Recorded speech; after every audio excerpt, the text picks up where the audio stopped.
पट खोले तो है पिया मिलेंगे।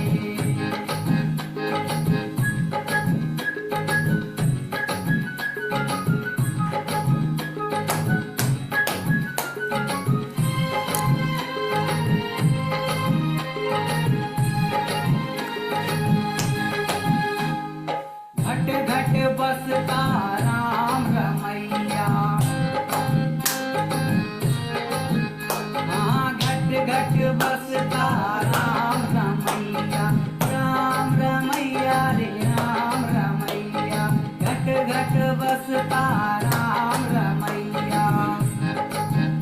अरे काटुक हाँ हाँ काटुक, ओहो काटुक वचन मत बोली तो है पिया मिलेंगे। अरे घूंघट के पट खोली तो है पिया मिलेंगे।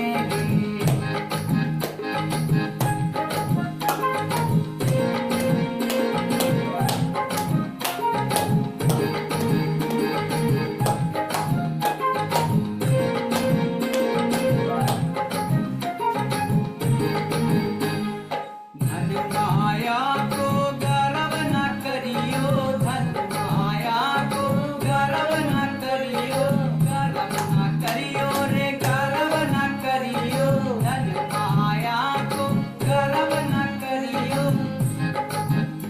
अरे झूठा हाँ हाँ झूठा, ओहो झूठा पचे रंगे चोली तो है पिया मिलेंगे।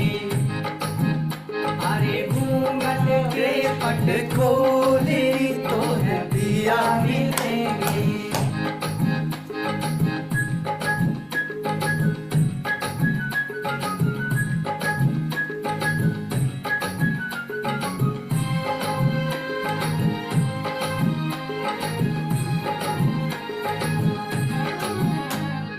कहत कबीरा सुनो भाई साधु, कहत कबीरा सुनो भाई साधु, सुनो भाई साधु, सुनो भाई साधु। अरे अनहद अनहद अनहद बाज है डोले तो है पिया मिलेंगे। अरे अनहद बाज है ढोली तो है पिया मिलेंगे। पिया मिलेंगे हाँ पिया मिलेंगे, पिया मिलेंगे पिया मिलेंगे तो घूंघट हाँ हाँ घूंघट, अरे घूंघट के पट खोले तो है पिया मिलेंगे, तो है पिया मिलेंगे, पिया मिलेंगे, पिया मिलेंगे।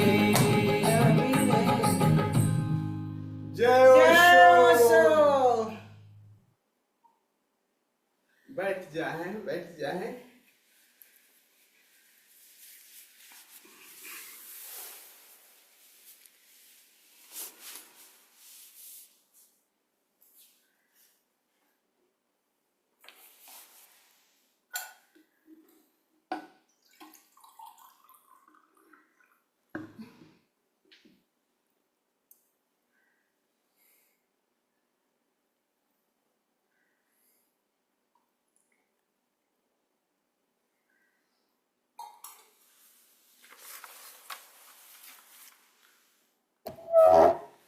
कहे कबीर दीवाना, शब्द योग की साधना में आप सभी मित्रों का हृदय से स्वागत। आप सभी को प्रणाम करता हूँ। घूंघट के पट खोलरी तोहे पीयू मिलेंगे। क्या प्यारी बात कह रहे हैं। कह रहे हैं कि अपने घूंघट को थोड़ा सा हटाओ, कबीरदास जी कह रहे हैं, तो फिर उस प्रीतम से मिलना हो सकता है। कबीर इस भजन में बता भी रहे हैं और उनकी विधि भी, कैसे हमारा घूंघट खुले उसकी टेक्निक भी बता रहे हैं, उसकी विधि भी बता रहे हैं। इस भजन को समझने से पहले, इसके आगे की कड़ियों को समझने से पहले दो बात जरूर समझ लीजिए। कबीर, पहली बात तो कबीर किसी बाहर के घूंघट की बात नहीं कर रहे हैं, वो भीतर के घूंघट की, जो अंतर का जो घूंघट है, वो जो दशम द्वार है जो बंद है, उस द्वार को खोलने की बात कर रहे हैं। और दूसरी बात कि सभी संत, सभी महापुरुष यही कह रहे हैं कि वो घूंघट हमने ही बंद कर रखा। ये बात बहुत गहरे में उतर जाने दीजिए। अगर ये बात नहीं गहरे में उतरेंगे तो प्रयास नहीं होगा। खूब कबीर भी कह रहे हैं कि तुम भी अपने घूंघट का जो पट डाल रखा है, तुमने ही घूंघट डाल रखा है, और बस उसको खोल लो, उसको खोलो और फिर प्रीतम से मिलना हो पाएगा। और ये तुम्हारी मर्जी है कि तुम खोलो या न खोलो, क्योंकि मनुष्य की ये गरिमा है, परमात्मा ने दिया है। चाहे तो आंख बंद करके सोया रहे, चाहे तो वो आंख खोल करके प्रातःकालीन सूर्योदय का आनंद भी ले सकता है। तो ये कह रहे हैं कि घूंघट के पट खोलरी तो के पियो मिलेंगे। लेकिन विडंबना ये है, कबीर कह तो रहे हैं और हम लोग प्रयास भी कर रहे हैं, लेकिन पट खुलता नहीं। कह रहे हैं कि जब तुमने ही कर रखा है तो भैया हम तो खोलना चाह रहे हैं। बात अड़चन कहाँ आ रही है, इस चीज को थोड़ा सा समझिए। अड़चन ये आ रही है कि मनुष्य, हम जो हैं, जो जीवन है वो सदैव नित नूतन है, जीवंत है और नित नूतन है। लेकिन हमारी क्या स्थिति है अभी? हमारी स्थिति है कि हम पुराने से बंधे रहना चाहते हैं, नए को कहाँ स्वीकार करते हैं। नित नूतन, नया नया, नए से हमें नवीनता से भय लगता है, इसीलिए घूंघट को तोड़ने से खोलने में दिक्कत होती है कि घूंघट के उस पार क्या होगा। अनजान से बड़ा भय लगता है। तो यही सबसे बड़ी, जो घूंघट के पट को कहते हैं बंद ही रहने देना चाहते हैं। हमें सदैव पुराने से, उसी पुराने ढर्रे में चलने की आदत है, इसीलिए पुराने तादात्म्य को हम तोड़ना चाहते नहीं। और वही तादात्म्य ही पुराना घूंघट है, वही घूंघट है नित नूतन। देखते हैं ना, हम लोग जब यात्रा पर जाते हैं तो सब परिचित, तुरंत परिचित को ढूंढना चाहते, अपरिचित से भय लगता है, तुरंत भय लगता है। कहीं बैठे ट्रेन में तुरंत पूछने लगेगी कहाँ जाना है, किसको किससे कहाँ से आए हैं, कैसे, तुरंत हाल चाल पूछने लगते हैं कि आसपास जो बैठा है व्यक्ति उससे तुरंत ही परिचित हो जाए और संतुष्ट हो जाए, ताकि कोई दिक्कत न रहे, अपरिचित न रहे। आसपास सदैव परिचय बना लेते हैं। और किसी वजह से अगर सामने वाले, उस बगल में बैठे सीट वाले ने कह दिया आपको क्या मतलब इससे, तुरंत ही भय खड़ा हो जाएगा। 10 तरह के विचार आएंगे कि यार कहीं चोर चक्का तो नहीं है, बदमाश तो नहीं है बगल में बैठा है। ये अपरिचित का भय, कि अगर किसी ने कह दिया कि हाँ भैया हम आपके पड़ोस से हैं, आपके उसी में हैं, अच्छा वहाँ के चचा ताऊ, अरे वो तो हमारे परिचित है, तब आपको आराम हो जाता है कि अच्छा चलो ठीक है, अब बगल भी ठीक है सब। यानी हम परिचित से तुरंत ही तादाद में जोड़ लेते हैं अपरिचित से। बाग बगीचे में घूमना अच्छा लगता है, लेकिन जंगल में जाने से, जंगल अनजान है, अपरिचित है, उससे भय लगता है। और जो यही बात है कि जो हमारी जानकारी है, हम जानकारी से ज्यादा को स्वीकार नहीं कर पा रहे हैं। और ये जानकारी कितनी है, हमारी चेतन का हिस्सा कितना है? केवल एक भाग, केवल 10-12% हिस्सा है। और 10-12% हिस्सा और बाकी 9 हिस्सा आपका बिना जानकारी का है।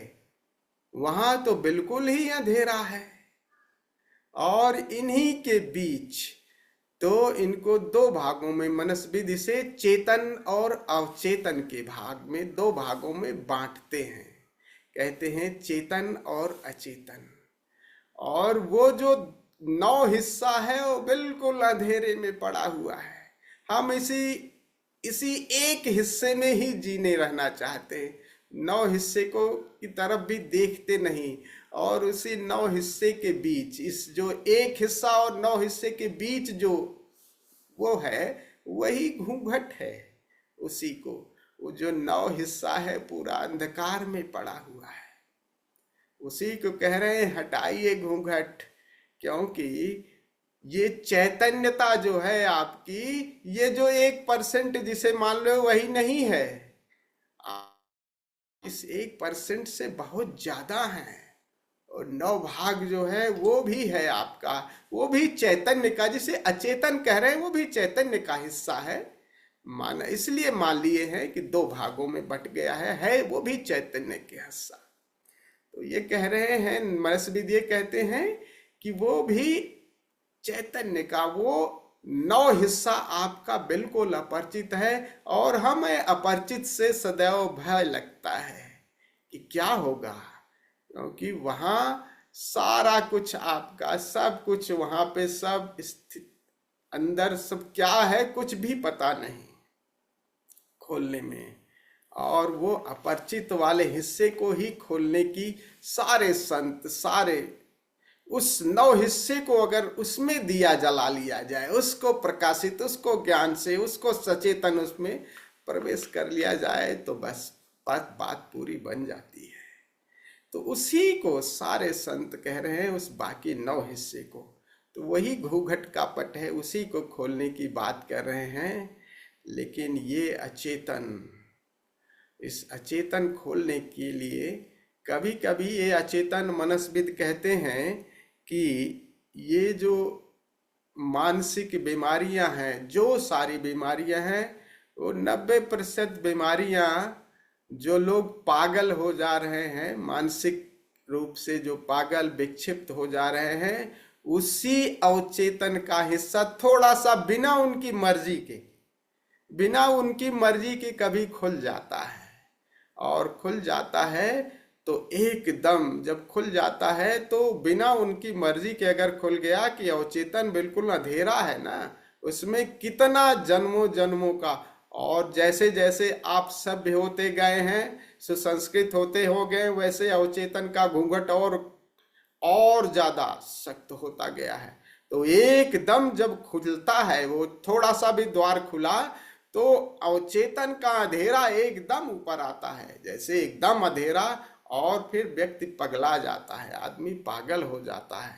तो कभी कभी वो अवचेतन का द्वार अचानक किसी किसी का खुल जाता है सडन, तो वो व्यक्ति मानसिक रूप से विक्षिप्त भी हो जाता है, क्योंकि उसको समझ में ही नहीं आता कि वो अवचेतन के द्वार में इतना भीतर दमन है, काम है, घृणा है, सब वो उसमें दबा हुआ है, बहुत सारी चीजें एकदम खुलता है अगर वो, तो आदमी सोचता है, और वो फिर पागल विक्षिप्त की जैसे, क्योंकि जो जानकारी का हिस्सा है वो जो गैर जानकारी है इतना बड़ा है कि एकदम समझ में नहीं आता, तो विक्षिप्त हो जाता है, पागल हो जाता है।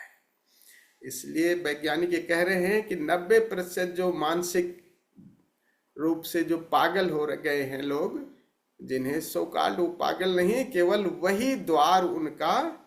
वही द्वार किसी कारण से खुल गया है, और फिर उनको भी समझ में नहीं आ रहा है। तो जो लोग 1% में हैं, उनसे तालमेल नहीं बैठ रहा है, क्योंकि वो भीतर का भी और समझ में नहीं आ रहा है, चूंकि द्वार वैसे खुल गया है, अचानक उनकी समझ से बाहर है, इसलिए ऐसे लोग संभाल भी नहीं पाते।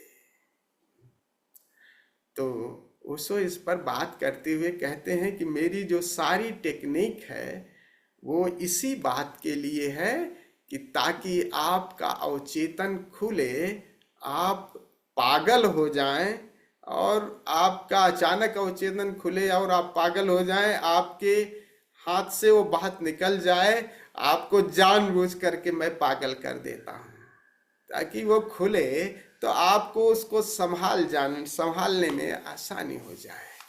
और इसीलिए कह रहे हैं कि सारी जो हमने कैथारसिस की टेक्निक, नृत्य और उत्सव, इसके माध्यम से आपको उस अवचेतन के द्वार को खोलने की, आपको एक पहले ही उसकी पूर्व तैयारी कर देते हैं। साधना में ये बहुत बड़ा, इसीलिए कहते हैं कि बुद्ध की विपश्यना और मेरा सक्रिय ध्यान, वो वर्तमान मनुष्य के लिए बहुत जरूरी है, क्योंकि अवचेतन का घूंघट इतना अब सख्त हो गया है कि वो खुलेगा तो निश्चित ही पागल हो जाएंगे एकदम। तो उससे पहले अगर थोड़ा बहुत, अगर पागलपन, हम जानबूझ कर पागलपन की चाबी अपने पास रख ले, जानबूझ करके थोड़ा पागल हो जाए, तब वो जब द्वार खुलता है तो उसको संभाल पाते हैं, नहीं तो अचेतन का द्वार एकदम खुलता है। तो कई कई साधक ऐसे हुए हैं ना अभी साधना में, जिनको डिप्रेशन, अभी गोयनका का जो आश्रम देखिए ना, सब लोग डिप्रेशन के, मानसिक रूप से एकदम सिर तनाव, इन सब का शिकार इसलिए हो गए हैं क्योंकि वो अवचेतन को छेड़ दे रहे हैं, और छेड़ते ही क्या होता है भीतर, और उनका वो थोड़ा बहुत द्वार जो खुल जाता है, संभाल पाने की उनकी क्षमता नहीं है। क्योंकि पहले थोड़ा बहुत, अगर आप जितना कचरा है थोड़ा बहुत पहले निकाल दें, तब आप विपश्यना करें। इसीलिए ओशो की जो टेक्निक है, डायनामिक करके कुंडलनी हम और जो करते हैं, उससे इसीलिए कि ताकि अवचेतन को एकदम खुले तो हम संभाल पाए। नहीं तो आप अगर उसे छेड़ दिए ना, उस द्वार को अनजाने में खोल दिए, और उसकी आपके पास पूर्व तैयारी नहीं है, तो अंधेरा ही आपके ऊपर इतना आएगा। हाँ, वो 9% का अंधेरा आपके ऊपर एकदम आएगा, आप विक्षिप्त हो जाएंगे। इसलिए हम भी बार बार जोर देते हैं कि नृत्य और उत्सव, कैथारसिस, यस। जी जी। स्वामी जी, जो रेचन कराते हैं ना, आप जब भी कोई नया शिविर शुरू होता है हम्म, तो उसमें एक ये रिक्वेस्ट है कि जैसे हम डायनेमिक वाला ही करते हैं, उसके अलावा भी अगर कोई रेचन और हो दूसरे तरह के, ताकि हम्म, थोड़ा इंटरेस्ट आए, बदल बदल के ना, एक बार ये भी स्वामी जी प्लीज कीजिएगा। हाँ हाँ, बस यही है कि थोड़ा सा आप लोग कर लीजिएगा, हम कराएंगे, लेकिन असल में समाज की सीमा है जहां हम ऑनलाइन करा रहे हैं मुद्राओं के माध्यम से, नहीं तो नो माइंड है, मिस्टिक रोज है, विधियां तो बहुत सारी हैं रेचन की, लेकिन अभी चीखना चिल्लाना थोड़ा नहीं हो पाता, काश ऐसा हो पाता। लेकिन इन रेचन का बड़ा मूल्यवान है, आपकी बात पर ध्यान रखेंगे हम, इसको भी नो माइंड भी करेंगे, कभी जिबरिस भी करेंगे, मिस्टिक रोज भी। तो आप लोग अपने आसपास अगर कर पाएंगे, लेकिन बहुत ही मूल्यवान है ये बात फिर से। तो उसी को घूंघट का पट, वो 9% हिस्से पे काम करने से पूर्व आपकी पूर्व तैयारी, वो दरवाजा खुले उससे पहले आप पूर्व तैयारी, देखा नहीं कई लोग अपना तृतीय नेत्र पे वो करते हैं, ध्यान लगाते हैं, और ऐसे लोगों को देखा है वो विक्षिप्तता के शिकार भी हुए हैं। क्योंकि वो द्वार जब खुलता है तो द्वार को संभाल पाना, उस अंधेरे को जो भीतर से आता है वो संभाल पाना बड़ा मुश्किल होता है, और फिर पागलपन होना आपकी नियति है। इसलिए एक एक कदम पूर्व तैयारी, तो वही कह रहे हैं, तो को पीऊ मिलेंगे आए, और आगे कबीर इसकी टेक्निक भी दे रहे हैं कि कैसे। चलिए कहते हैं, घट घट में वह साईं रमता, कटुक बचन मत बोल रे, धन जोवन का गर्व न कीजे, कटुक बचन मत बोल रे, सुन महल में दियना जार ले, आसन सो मत डोल रे, जाग जुगत सो रंग महल में, पी पायो अनमोल। पर कबीर बड़े अद्भुत हैं। शून्य महल में दियना वाले, शून्य ये आया है बुद्ध से, बुद्ध शून्य और प्रकाश के प्रतीक हैं। लेकिन कह रहे हैं बाजत अनहद ढोल, ये अनहद ढोल पूर्ण से आया है, अद्वैत से। जो शंकर पूर्ण और शून्य के दोनों के संगम है कबीर।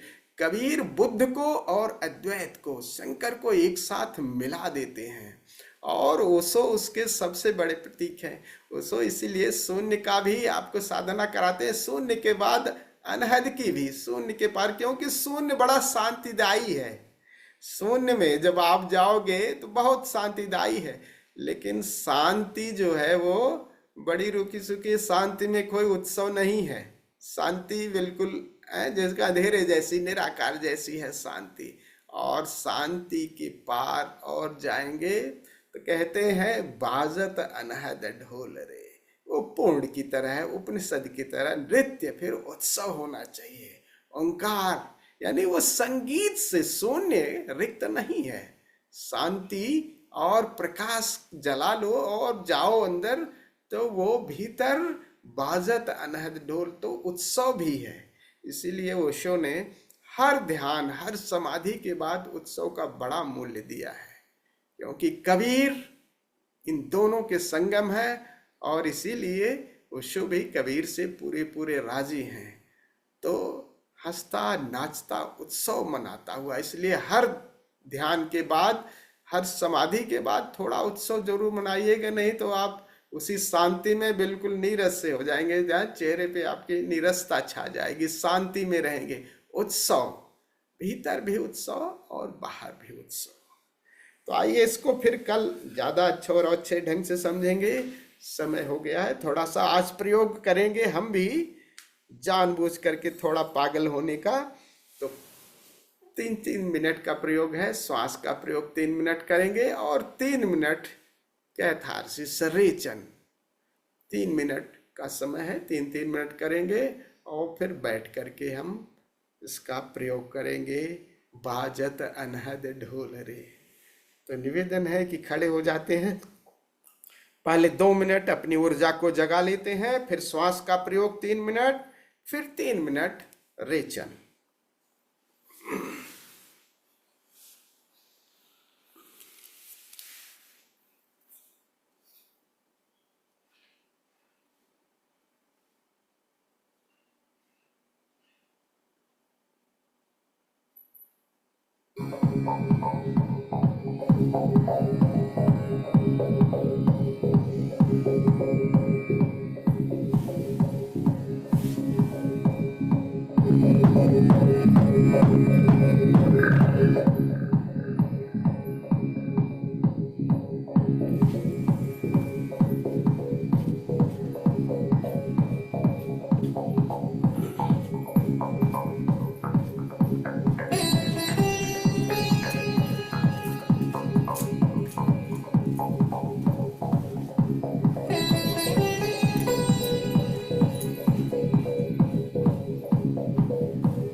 बहुत ही सुंदर।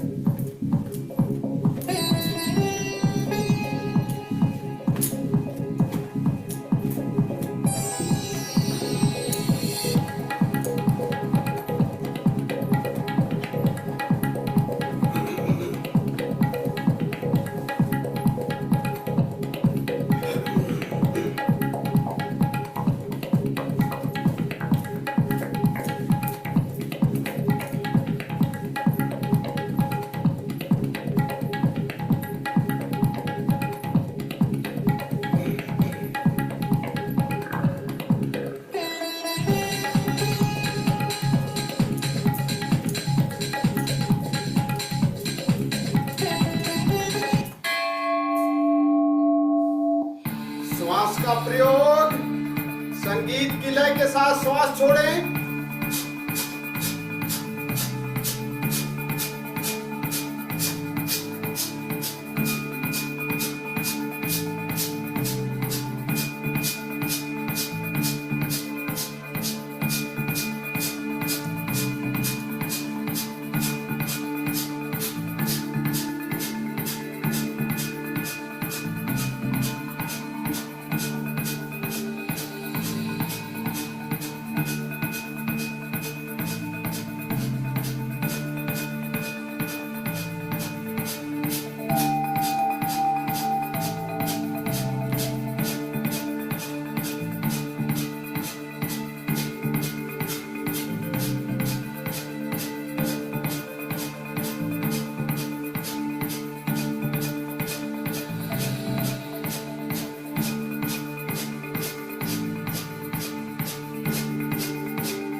चरण में प्रवेश करें, चाहे तो वीडियो अपनी ऑफ कर दें।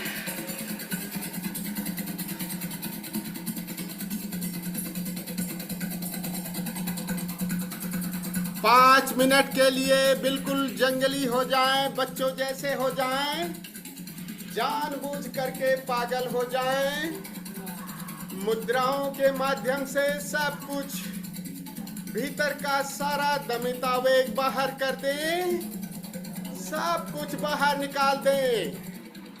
भीतर का निर्भर सारा कचरा बाहर उलीच दें, सारा क्रोध, सारा पागलपन।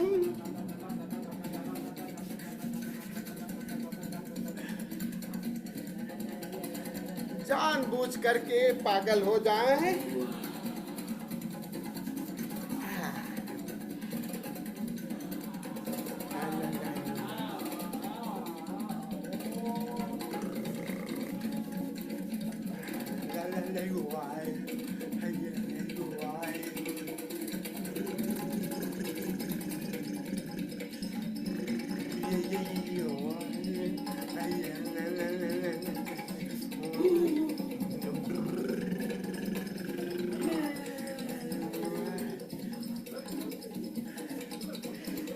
मुद्राएं बनाए, घूसे ताने, हाथ पैर पटके, बाल नोचे, मुंह बिचकाएं, चेहरे को स्ट्रेच करें, मांसपेशियों को ताने, सब कुछ मुद्राओं के माध्यम से बाहर निकाल दे। सारा क्रोध, सारा पागलपन निकल जाने दे।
शांत हो जाएं,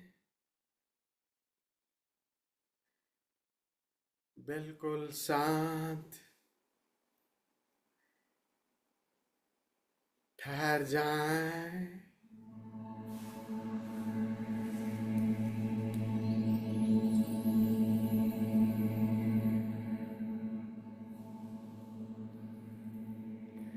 अब आराम से बाहर का प्रकाश बुझा दें।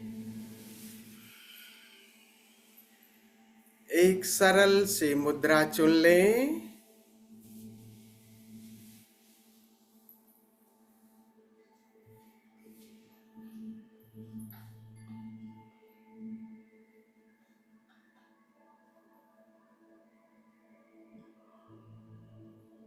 अपनी रीढ़ गर्दन सीधी रखें।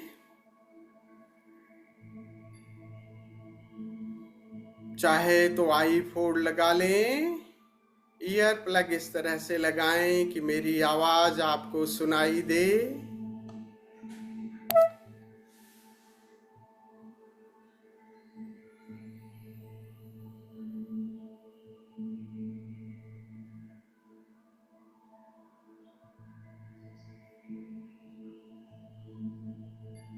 शरीर को बिल्कुल सहज, सरल, शिथिल, मेरुदंड सीधा रहे।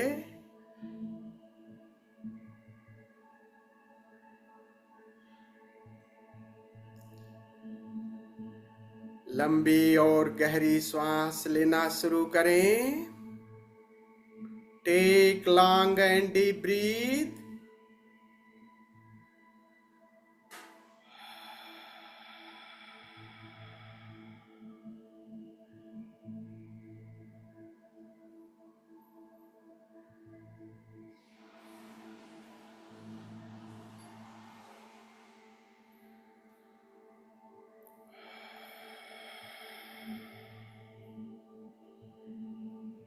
श्वास के साथ ध्यान अपने आज्ञा चक्र पर, दसम द्वार पर रखें।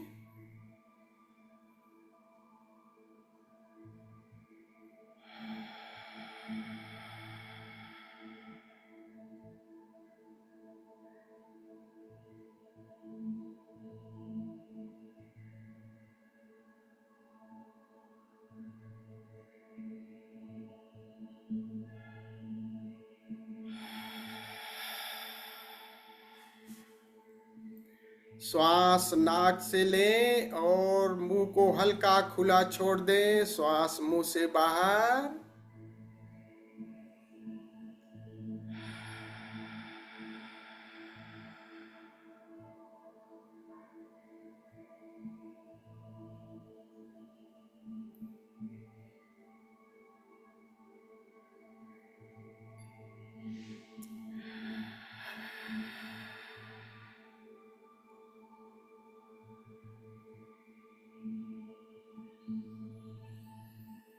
हर बाहर जाती श्वास आकार से तादात्म्य तोड़ती जा रही है और दसम द्वार पर चेतना इकट्ठी हो रही है।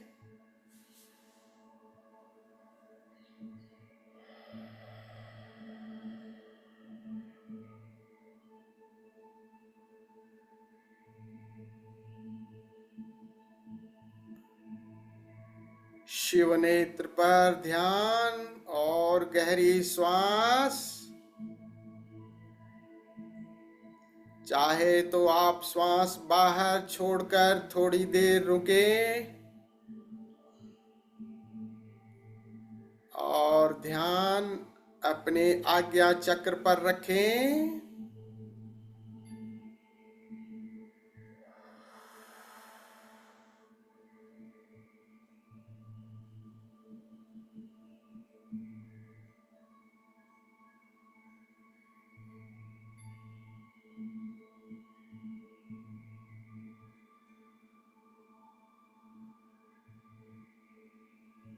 जब श्वास रोकना मुश्किल हो जाए तो नाक से श्वास भरें, फिर मुंह से छोड़ दें।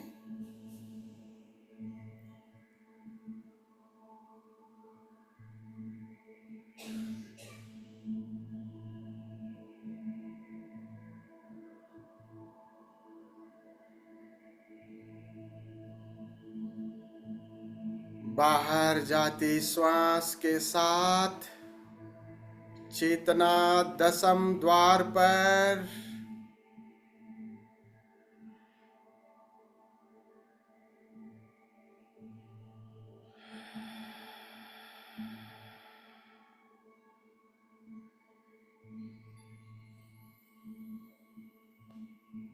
Feel a mild pressure at शिवनेत्रा।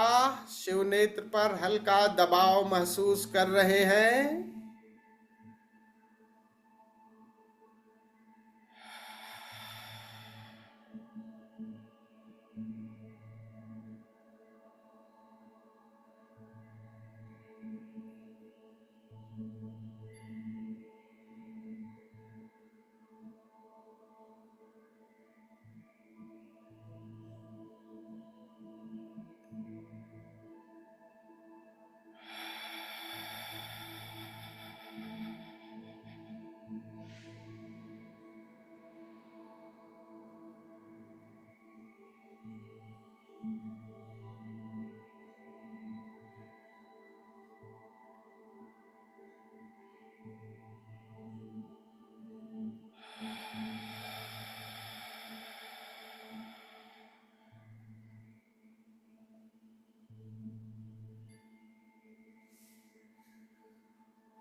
दसम द्वार खुल गया,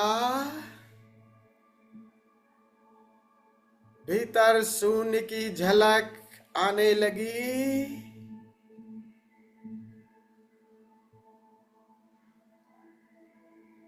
भीतर का अंधेरा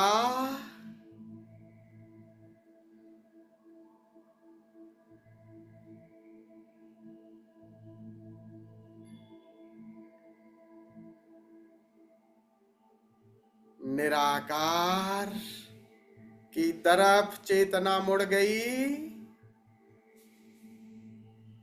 अब शिव नेत्र से भी दृष्टि हटाएं, दृष्टि निराकार पर।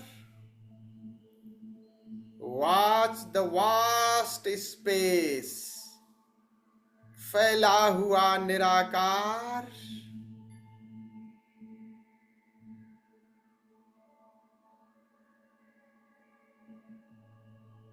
शून्य में प्रवेश हो गया।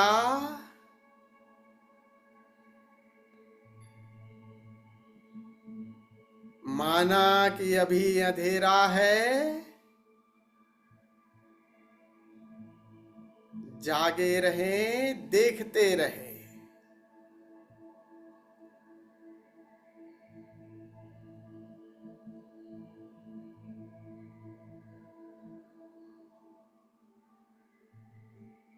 यही शून्य महल में दिया जलाने की तरकीब है कि बस रिलैक्स होकर के जागे रहें, देखते रहें। लखत लखत लखी पड़े, बस अंधेरे को बिना किसी तनाव के देखते रहें। अनफोकस्ड, कहीं फोकस नहीं होना है।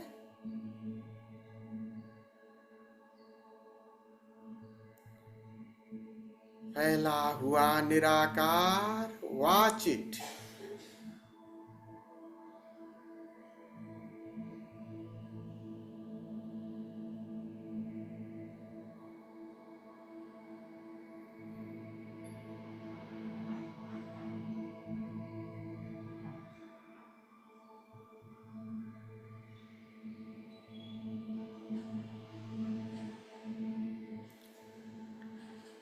देखते देखते इसमें गहराई आने लगी।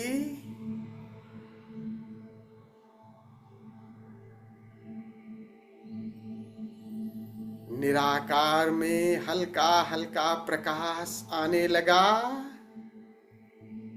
शून्य महल में दियना जल गया।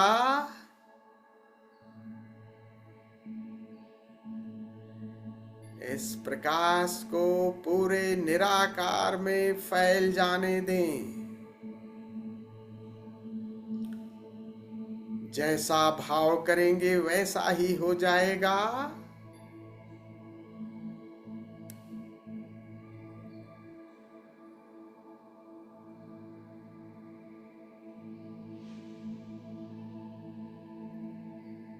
बहुत ही शीतल और शांतिदायी धीमा प्रकाश।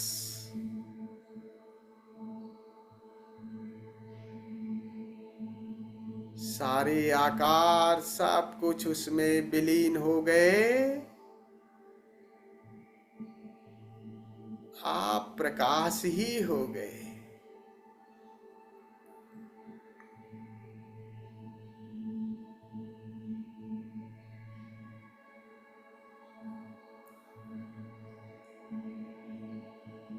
शून्य के प्रकाश की कोई सीमा नहीं।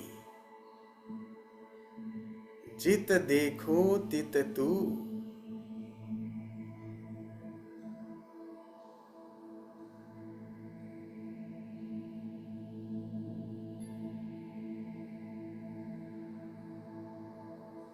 और गहरे अवचेतन की गहराई में प्रकाश को और गहरे फैल जाए। प्रकाश को पूरा विस्तार से देखें।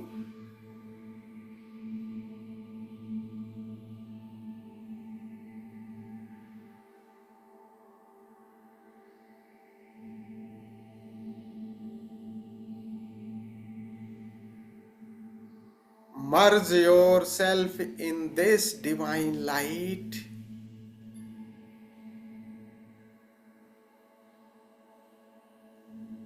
इस प्रकाश में अपने को स्वाहा कर दें।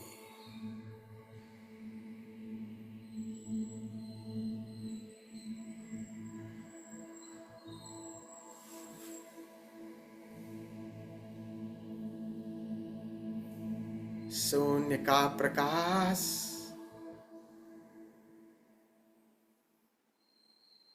Watch it.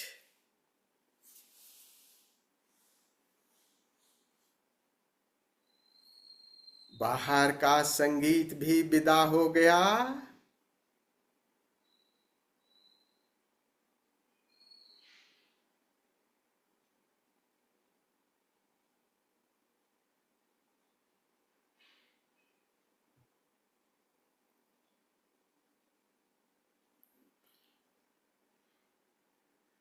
देखते रहें पूरी संवेदनशीलता के साथ।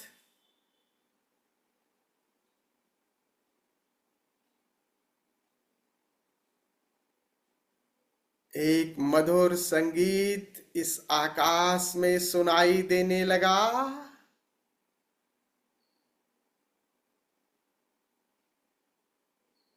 Listen it.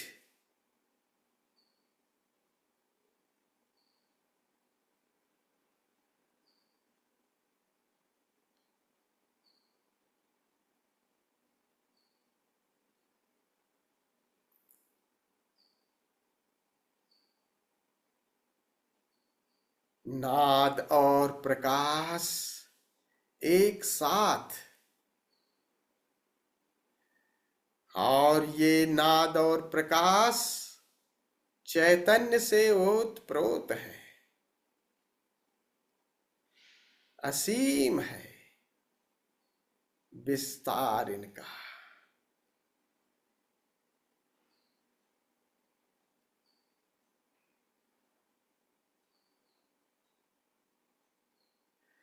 कहे कबीर आनंद भयो है, बाजत अनहद ढोल रे।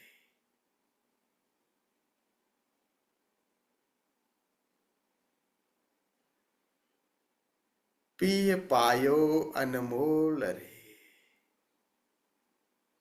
अब सारी धारणाएं, सारी कल्पनाएं, सारे प्रयास छोड़ दें। ये आकाश जैसा भी अनुभव में आ रहा है, उसको वैसा ही देखते देखते, सुनते सुनते जागे हुए समाधि में प्रवेश करें। लीन हो जाएं,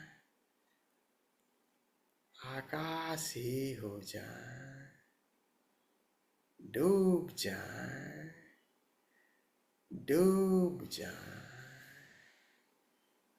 समाधि में प्रवेश करें। हरि ओम तत्सत।